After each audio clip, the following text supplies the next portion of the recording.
আসসালামু আলাইকুম বন্ধুরা, আজকে আমি আপনাদের সাথে চমৎকার গলার ডিজাইনটি কাটিং ও সেলাই শেয়ার করছি খুব সহজে। তো এই জন্য প্রথমে আমি একটা পেস্টিং পেপার নিয়ে নিয়েছি, মাঝখান থেকে একবার ভাঁজ করে দুপাট করে নিয়েছি। তো 3 ইঞ্চি চওড়া নিয়ে নেওয়ার পরে এখন আমি নিচ থেকে নিয়ে নিব লম্বা মাপটা।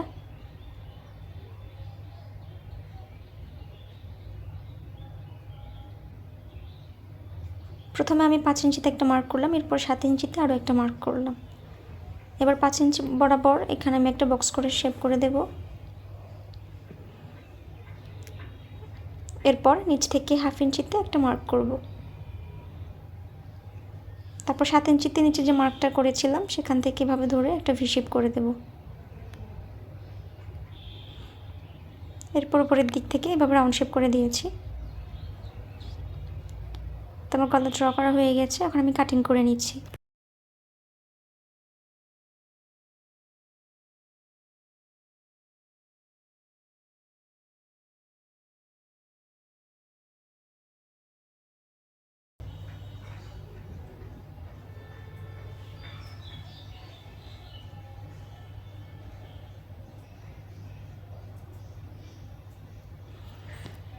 তো গলাটা ঠিক এরকম হবে। আমার কাটিং করা হয়ে গেছে। এখন আমি একটা টুকরো কাপড়ের উপরে এটাকে আয়রন করে নিয়েছি এভাবে। তো সাইড থেকে আমি 1/2 ইঞ্চির মতো রেখে কেটে নিয়েছি কাপড়টাকে। তারপর কোনা দুটোকে এভাবে কেটে নিয়েছি। কেটে নিয়ে সাইড থেকে এখন আমি এটাকে মুড়িয়ে সেলাই করে দেব।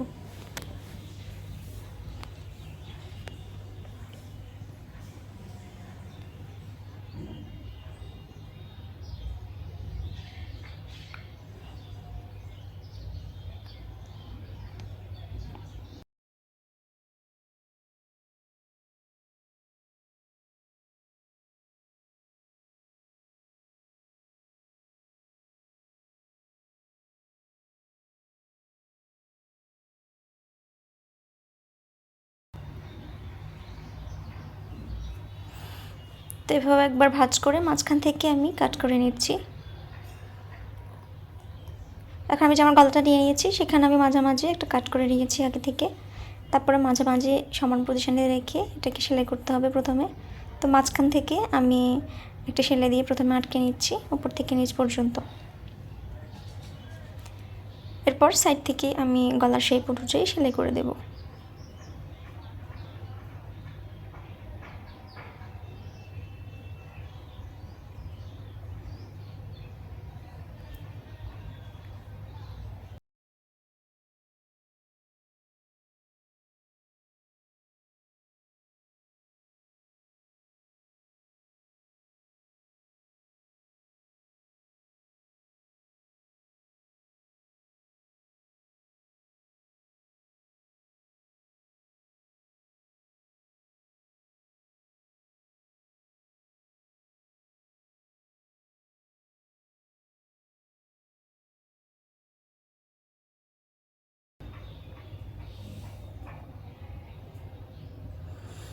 তেমন গলাতে সেলাই দেওয়া হয়ে গেছে। এখন আমি ভিতর থেকে কাপড়টাকে এভাবে কেটে নিচ্ছি 1/2 ইঞ্চির মতো রেখে।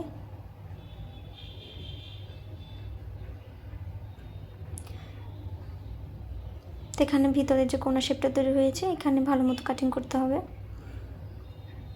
তো আমি ভিতরে এভাবে ছোট ছোট করে কাট বসিয়ে নিচ্ছি।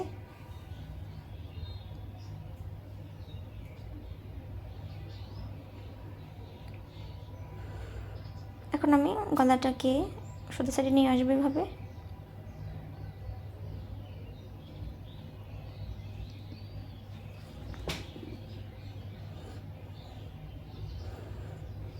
তো এই গলাটাকে এখন আমি ভালো মতো আয়রন করে নেব। তারপরে এখানে চাইলে একটা চাপ সেলাই দিতে পারেন। তো আমার গলাটি তৈরি হয়ে গেছে। ভিডিওটি ভালো লাগলে লাইক কমেন্ট শেয়ার করবেন।